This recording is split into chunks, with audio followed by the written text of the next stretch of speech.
syai'in qadir. Bismillahirrahmanirrahim.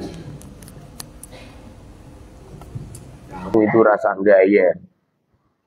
Posa, poso. Sholatnya 1 malam 1000 rakaat. Nyampe kakinya membengkak. Kenapa ibadah yang kau lakukan nyampe sebanyak itu, lalu hatimu nggak connect ke Allah? Telingamu tuli, matamu buta. Bukan matanya yang buta, hatinya yang buta. Jawabannya yang asli yang satu ini. Makanan. Makanan itu bahaya. Makanan itu bahaya. Saya dari pagi itu makan baru 1 kali tadi pagi. Memang sengaja nggak makan. Saya kalau makan kalau ada tamu, kalau nggak ada tamu ya nggak makan. Apabila kita ini mau memperbaiki makanan-makanan kita, apalagi nyampe makanan itu dari hasil karya sendiri, makananmu dari hasil karya kamu sendiri. Mungkin kamu bercocok tanam, lalu tanamannya ditumbuhkan oleh Allah.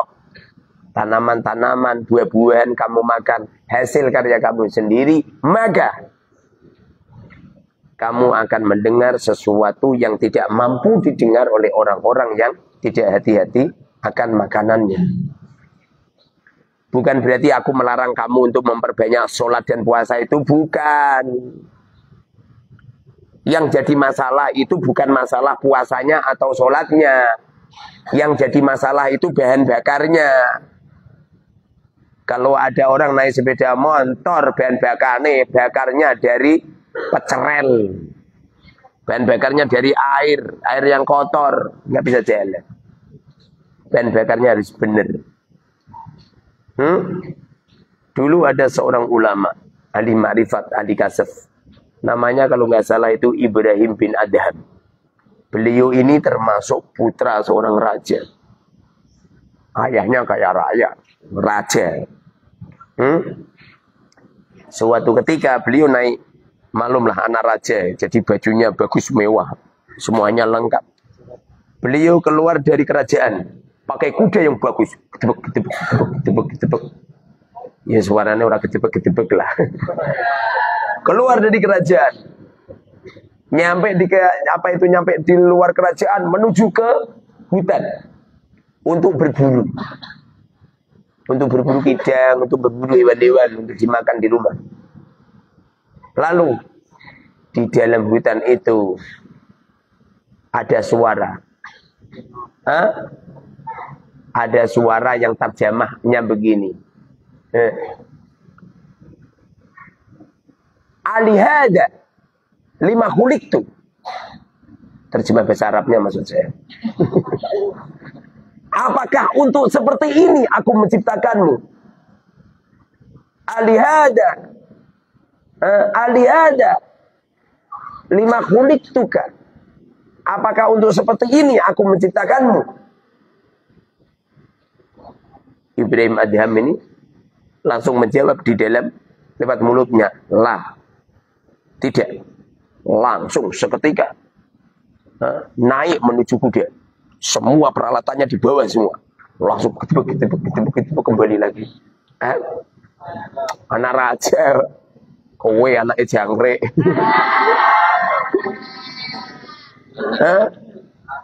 Gagah, gimana ini hidupnya tertata, banyak ajudan-ajudan, semuanya serba cukup.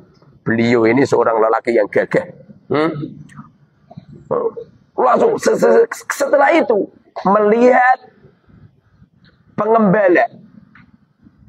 pengembala kambingnya ayahnya. Kebetulan ayahnya ini punya kambing ribuan. Ini raja. Dan apa kamu kambingnya telu mati siji. Kemarin dijual 1 untuk memberangkatkan kambing. Masih 1.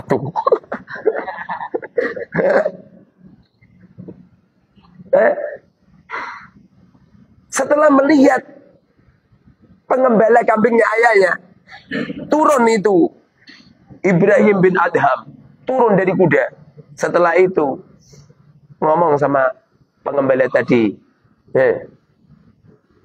boleh saya gantian baju? Kenapa Den, Raden? Raden itu anak raja. Kenapa Den? Udah, mau nggak saya beri bajuku? Ya mau lah. Baju yang mewah, serba mahal, peralatan yang lengkap, semuanya dilepas semua, diberikan semua. Bajunya pengembala kambing tadi dipakai.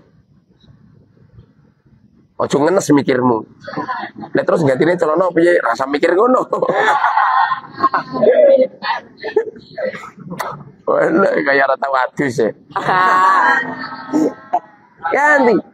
Bahkan diberikan pedangnya, tamengnya, baju besinya, semuanya. Kudanya, semuanya, peralatannya diberikan sama pengembala semua. Setelah itu beliau jalan kaki. Paham? Jalan kaki menuju alas. Dan beliau menuju ke tempat ulama-ulama terkemuka. Di antaranya seperti Syekh Sufyan Tsauri, ulama besar di saat itu. Jalan kaki beliau. Wakila itu, beliau ini pernah di dalam hutan ini uji coba sampai di mana Allah kasih sayang kepadanya. Beliau pun berdiam diri. Berdiam diri, pengen uji coba sampai di mana Allah sayang kepadanya. Mengikatkan organ tubuhnya di pohon. Apa yang terjadi? Pada akhirnya Allah datangkan untan-untan, orang-orang yang dagang itu, memberi makan kepadanya.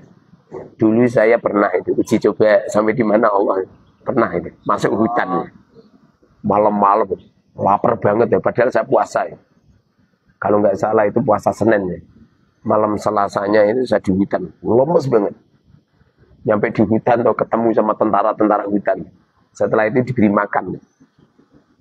Ya, saya ya, bukannya saya nggak yakin sama Allah, enggak, tapi uji coba sampai di mana kira-kira Allah memberi makan saya apa tidak. Pada akhirnya Ibrahim bin Adham menuju ke ulama-ulama besar.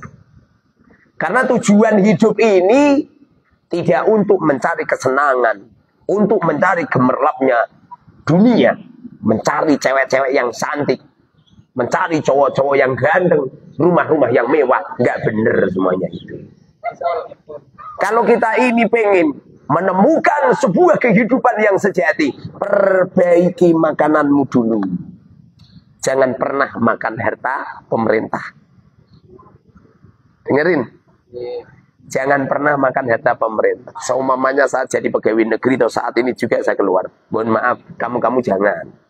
Ini kan khusus saya. Jangan pernah. Seumpamanya toh kamu menjadi pegawai negeri, cobalah, nggak usah ngambil harta itu.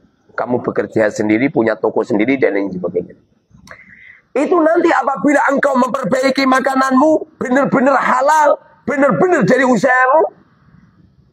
Saya ini selama ini rezekiku minakatil atas terus ya. Saya tuh pengen membuat toko nanti. Saya pengen dagang ya. Tidak harus kamu beli. Pengen dagang tak tunggu nih. Pengen makan hasil dari karya saya sendiri. Putus asa dengan uangnya santri, putus asa dengan bisaroh, putus asa dengan uangnya istri, putus asa semuanya. Pengen dagang, nanti hasilnya saya makan sendiri. Itu nanti tuh kalau kamu bisa makan dari hasil karya kamu sendiri, dari hasil pekerjaanmu sendiri, maka Allah Subhanahu wa taala futuhkan panca indera yang tidak dimiliki ke orang lain. Allah bukakan mata hatimu terang benerang. Engkau akan mendengarkan pohon-pohon, benda-benda bercakap-cakap. Engkau akan mendengar kata-kata hewan-hewan. Engkau akan mendengar sesuatu yang ajaib. Engkau akan melihat orang ini mengerti. Bahkan apabila engkau kedatangan orang, engkau akan mampu melihat wajahnya ini bagaimana ngerti. Makanya jangan heran. Pernah suatu ketika ada seorang kiai ketamunan tamu. Lalu tamunya bilang gini, Sungguh aku lihat di wajahmu ada perempuan yang sedang lewat. Jebul-jebul tamune iku to bar ngeti santri ning dapur. Santri ning ngeti santri ning dapur, ngeti dipandeng. Sungguh aku telah melihat wajahmu telah melihat wanita. Ada asarnya. Bukan berarti orang ini hebat, enggak. Semuanya minallah. Dari Allah akan diberi keistimewaan yang dasar. Saya itu kalau ngepasi tenanan urip, nah kan gak tenanan. Tenanan urip itu. Saya itu melek ini bisa mimpi ya. Saya melek itu bisa mimpi. Bahkan saya sering nyetir mobil itu mimpi. Seperti masuk di alam lain gitu. Jadi melihat sesuatu. Bahkan kalau ngepasin genah, bisa ketemu sama lelaki yang pernah nemuin saya di Madinah. Dan bisa ketemu sama lelaki yang pernah memberi peci saya putih. Bisa persis. Wajahnya semuanya persis. Itu kalau hati-hati. Makanya saya itu seneng terus ya. Saya itu nggak terpengaruh dengan komentar-komentar orang lain. Makanya saya kalau ngaji ngawur deh. Alah ora butuh dalil. Alah ya cacile. Kalau wabu dalil ya cacile. Orang itu kalau pangkat derajatnya tinggi itu bukan begini. Bukan begini, bukan. Tapi akan kembali seperti anak kecil. Orang itu kalau hebat bukan yang naik, bukan. Ini wali-wali latihan. Kalau wali benar-benar wali kembali seperti semula. Makanya usahakan coba perbaiki makan. Kamu itu kalau beli bakwan, orang usah dipilah-pilih. Milah-milih gue timbangan sisane. Pakai timbangan digital. Kamu itu payah beli gedang goreng. Padahal gedang gorengnya loro, ngomong muni siji. Alasannya apa coba? Alasannya kantil. Alasannya kantil. Ini siji ini satu. Kamu. Jikui sing do kecer. Kamu itu. Kamu itu jangan terbiasa seperti itu, Bang. Latihan itu. Saya itu kalau di warung ngambil kerupuk nggak pernah kok. Saya pilih-pilih nggak pernah. Ngambil dileleh ngepasi untuk kerupuk benjot deh, ya nggak apa-apa. Berlatih menerima apa yang ada. Kalau kamu ngambil yang kerupuknya yang bagus, nanti kerupuk yang benjot kepalanya terus siapa yang ngambil? Berlatih ini loh. Berlatih apa yang ada. Perbaiki makananmu diperbaiki. Jangan pernah makan yang enggak lillah. Jangan pernah menerima. Loh, tidak semua tamu-tamu yang memberi uang sama saya tak gunakan. Bahkan akhir-akhir ini mungkin sekitar beberapa bulan ini saya nggak menggunakan. Ya menggunakan. Untuk pribadi saya loh ya. Tapi tak berikan nama istri ya mungkin ya. Tapi untuk pribadi saya nggak mau. Ini tadi kan saya pergi ngantar ke salon. Masya Allah. Salon terima pret bayar 1,5 juta. Saya diberi uang sama istri 100.000 untuk makan.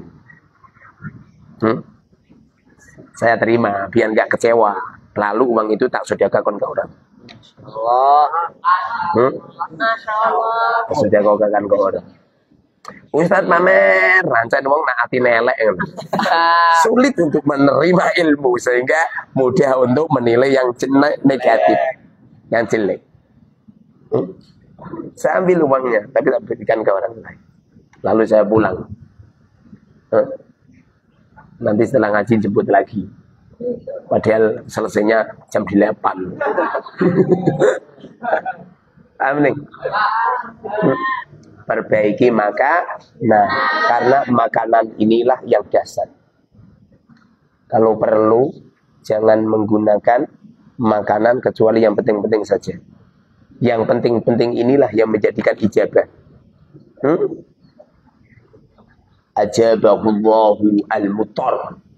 Allah itu senantiasa mengijabahi orang-orang yang terpaksa doanya. Doanya, ceritanya orang-orang yang terpaksa itu ijabah. Kenapa doamu sering nggak mandi? Gara-gara nggak terpaksa. Kamu makan itu tuh nggak terpaksa. Coba makan kamu karena terpaksa, karena lapar banget. Kemudian kamu makan kamu jangan kenyang. Jadi kan nggak ijabah itu. Jadi kan nggak ijabah. Coba makannya jangan kenyang, sedikit aja. Nanti itu kalau kamu doa itu ijabah. Luar biasa. Saya itu pernah uji coba itu jadi tiru ya. Kenapa Ustaz nggak tiru? Orang mandi weh. Saya itu pernah. Jadi makan nunggu kalau lapar. Setelah lapar makan tidak kenyang.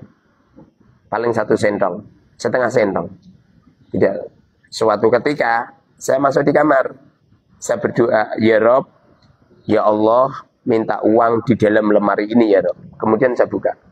Di lemari itu tuh, ada uang 1 tas.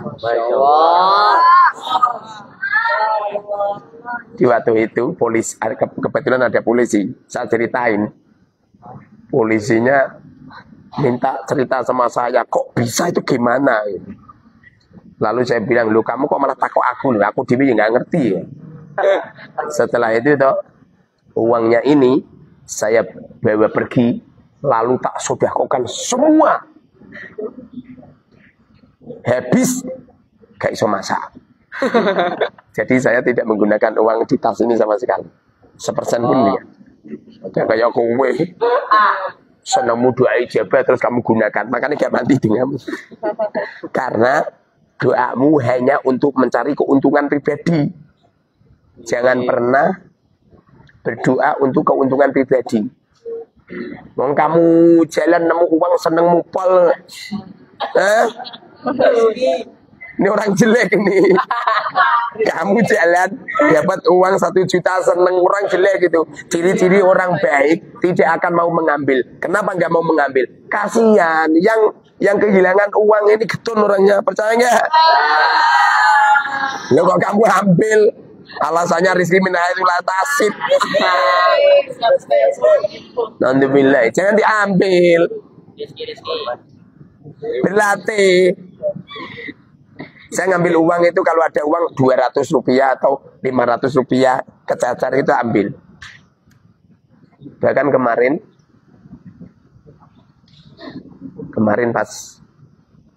pas ritual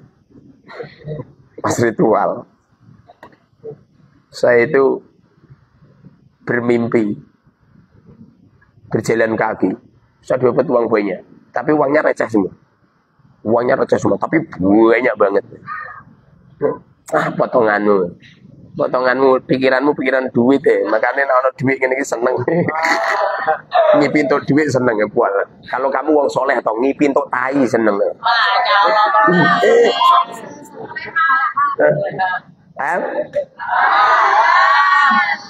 Allah senantiasa akan mengabulkan doanya orang-orang yang terpaksa. Paham? Di saat engkau terpaksa, terijabah. Kamu ini toh belum terpaksa, uang kamu habis toh belum terpaksa. Ada yang uangnya habis? Ada? Uangnya habis nih? Uangnya habis? Dah. Gak usah jajan, gak usah hutang. Nanti toh doa kamu ijabah. Doanya ijabah. Kalau nggak percaya begini. Kalau nggak percaya, dengan cara kamu jangan minta doa. Ya Rob minta uang jangan, malah ramanti. Minggu ada jalu atau malah justru duit teko. Percaya nggak?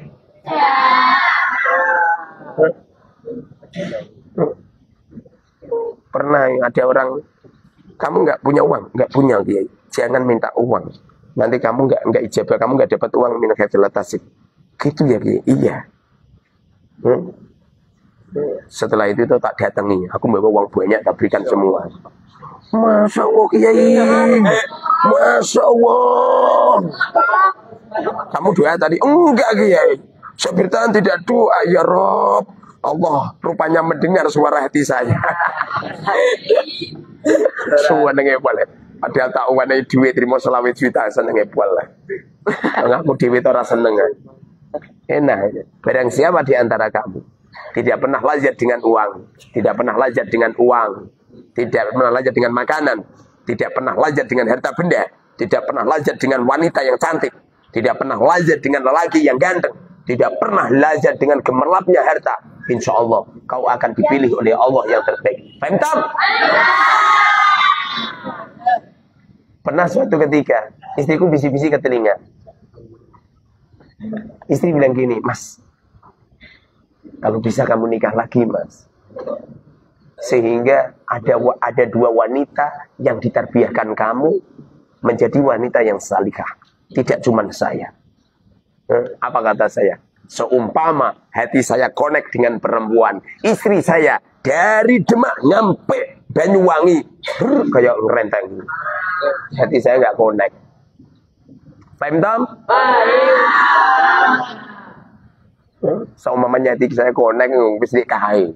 Jadi saya nggak connect. Suewer, siciwe, rantek-entek. Paham? Berlatih gitu, berlatih.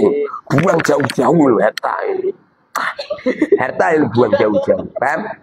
Uang buang jauh-jauh. Makanan buang jauh-jauh. Udah, penuhin Allah.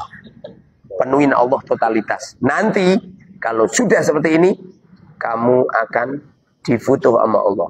Sulit kamu itu difoto oleh Allah yang hebat. Saya itu punya teman. Temanku dibuang sama Romo Yai. Dibuang. Buangnya atau dianu. Di antara Blora sama Tuban itu kan ada hutan itu. Ada hutan panjang itu. Jadi Blora menuju Tuban itu ada hutan. Romo Yai dawuh begini. Nanti kalau kamu di tengah hutan itu kok ada ular besar atau ada apa saja, kamu jangan pernah lari.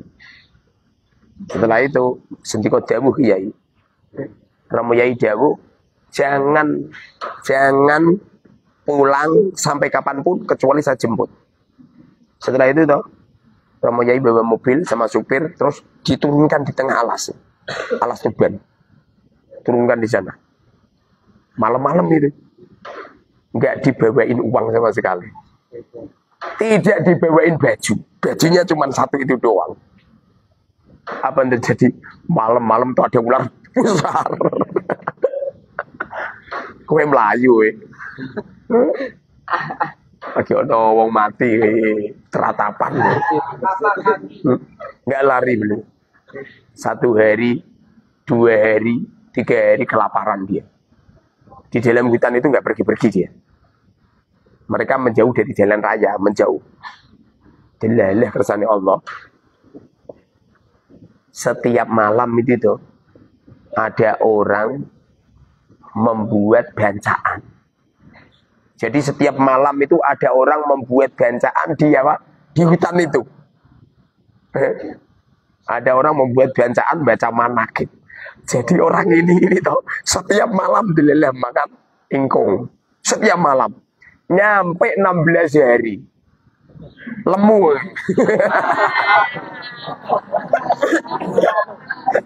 Setiap malam. Setelah itu hari yang ke-16 Romo Yai datang lagi jemput. Jadi setelah hari yang ke-16 Romo Yai datang lagi jemput ke situ. Lalu ditanya, selama 16 hari kamu makan apa? Makan ingkung, Yai. Dari mana ingkung?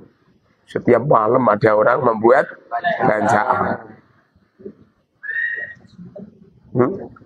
Sekarang ini toh teman saya ini toh yang digitukan oleh Romo Yai saya itu. Waya raya istrinya 3. Walah, sing mbok gumuni bojo 3. Saya tak gak gumun blas. Beliau sama saya atau tunduk sama saya? Allah. Tunduk sama saya. Rumahnya seperti kerajaan. santrinya banyak. Kamu itu tak beri tirakat wena epol. Alhamdulillah. Alhamdulillah saya nggak nyeleneh. Dulu saya nyeleneh. Sebelum tahun 2021 saya itu sering nyeleneh. Santri-santri tak gue ini Kalimantan. Kamu jangan nggak boleh pulang di Kalimantan, tak antar pakai pesawat. Sekarang normal saya. Alhamdulillah. Aku gak normal, aku ning Laut Selatan nih. Apakah kayak Nyiroro Kidul?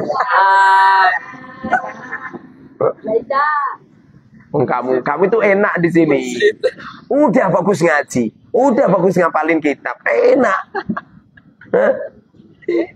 Semoga saja gak error saya. Ini normal semua saya. Kadang-kadang errornya jedel. Saya kalau sudah error meninggalkan santri, bertapa di pucuk gunung. Di pucuk gunung, yo ngono iku. Dilelah ning pucuk gunung tono wong slametan terus. Gaduke jenengane ganti ae Muhammad Slamet. Semoga mereka amin amin ya rabbal alamin.